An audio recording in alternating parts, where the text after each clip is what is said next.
Alright, you probably came to this video expecting one easy trick to lose every single dollar that you own and end up with your butt mounted somewhere on a wall and somewhere exotic. No, like most things in life, it's going to be a series of bad decisions to lead said butt to be mounted on said wall in said exotic location. No, we're looking to do some hardcore, permanent damage that you hope to never recover from. Let's start off by spending all of our money that we own on something that neither builds your future nor makes you happy. This means drugs are out because A, they supposedly make you happy, and B, once you're addicted to something, you're gonna do whatever you can to try to get that money to get your fix. We want no positive growth whatsoever. We also can't buy something that we can also sell and make some money back. I recommend buying high-end life insurance. It's intangible, and also we're not planning on dying anytime soon because we've got so much we want to lose. Plus, when it comes time to pay out, you won't see a single dime of it. Can't take it with you. I also recommend giving your money to your government with some traffic tickets and other petty fines, but don't get any jail time, not just yet. If there's anything that I've learned by being tangentially related to the IRS, it's that the government knows exactly what to do with your hard-earned money. Get rid of all emergency money. That way, if something terrible and unforeseen happens, you're gonna feel it the most. Go ahead and dump it with the previous amount. Or, if we're feeling a little saucy, let's go ahead and throw it on 21 on the roulette table. But, you better not win. Better not win. After gathering all of your worldly possessions, selling them, and then tossing them to the wind, we've still got a problem. While we do have nothing, we're still sitting on a $0 net worth. According to accounting principles and principles of business as a whole, breaking even is still winning. While yes, we did as the title said and we lost everything that we own, I feel like we could go a little bit deeper.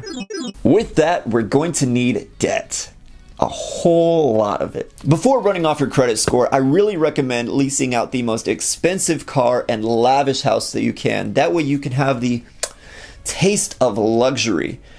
And also the fact that whenever it comes time to get rid of those, you don't have any sort of equity or any sort of resale value in these assets. By now, your monthly rate should be higher than your paycheck. Oh, and if you haven't figured it out yet, go ahead and quit your job. And don't look for anything better. You can make enough money to pay off somebody knocking at your front door by selling your plasma. Now go ahead and take out some credit cards and use them solely for your spending. I highly recommend maxing out a Lowe's or Home Depot card in particular. Just go to the front, max out on snacks, and just sign for whatever they have to offer.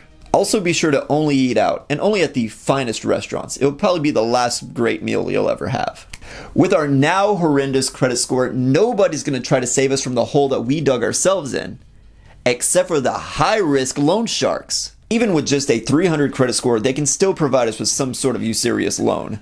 We obviously want to reach the point to where they take one good look at us and want nothing to do with us. So let's take a couple of the signature loans that they offer and throw it around at the club. Just don't pay them back. Just make sure you don't make any friends that want to help us turn our lives around while you're there. Next level debt eaters can take this one step further. Go ahead and just cut out all positive relationships in your life and only keep those around who ask you for money. Make sure they have a history of stealing and selling all your possessions. That way you're kind of outsourcing yourselves even deeper. Of course, like any good friend, we want them to stick around.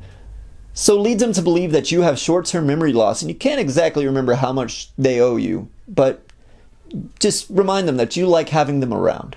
Now that we're at the bottom of the hole, let's act like an oil corporation and just drill, drill, drill. Let's take a field trip down to the dark web and pick up any sort of potentially illegal thing you've always wanted to try for the low, low price of your social security number. The tricky thing is, again, we don't want to get caught. We can't spend 10 years in jail. We just got into the red. But now, unfortunately, we face yet another problem. Something that could forcibly drag us back to zero. A reset that can undo our flagrant spending and lead us just a little bit closer back to a positive net worth. And that's bankruptcy. We need to find a debt that remains with us until we either die or pay it off. And we are not going to do the latter. Take out unsubsidized student loans. Unsubsidized is the key word here. These could have a rate of 8%, which is nowhere near our credit cards and medical bills that we've incurred, but they last us through bankruptcy. Attend none of the classes. That way no accidental marketable skill could come in and make us more valuable, but make sure that you stay enrolled the entire semester. In fact, go ahead and keep a constant supply of court fees and credit card charges. That way they cannot be wiped out and drag us further and further down to irredeemable destitution. In fact, any sort of fraud or embezzlement that we ran into during our forays into the dark web would be good to, just casually bring up during our court visit, because that happens to last around as well. Lastly, any sort of social security tax or income tax that we may have ran into while taking out our retirement accounts will be the last piece of the raft that we need for our mothership here, the SS Broke Bloke. And finally, let us open the sails and ride the SS Broke Bloke down to the nearest courthouse and hop into the latest and newest penitentiary. That way, we don't make any sort of meaningful income for the next 15 years. This is all one big joke. It's supposed to be reverse psychology throughout the whole video. Just minimize the terms that I gave you throughout this entire vid, and you should be doing quite well. If you've got any ideas how to make ourselves go even further to the depths of debt, then leave it in the comment section down below. I'm excited to hear it. Lastly, I want to make this a little bit of a challenge. I challenge the King of Cash, Graham Stephan, the Prince of Presentation, Jake Tran, and the Archduke of Affordability, Meet Kevin. Let's see if you guys can come up with a way to get an even lower net worth than the ways I described here. Go ahead and hit them up on their social medias here. Let's see if we can go ahead and get them to rise to the challenge. Bring it on, boys. I want to see the best you got. Thank you all so much for watching. I'll be back next week with a video I think you all might be at least somewhat interested in. Let's hope so. But until then, I'll catch you around.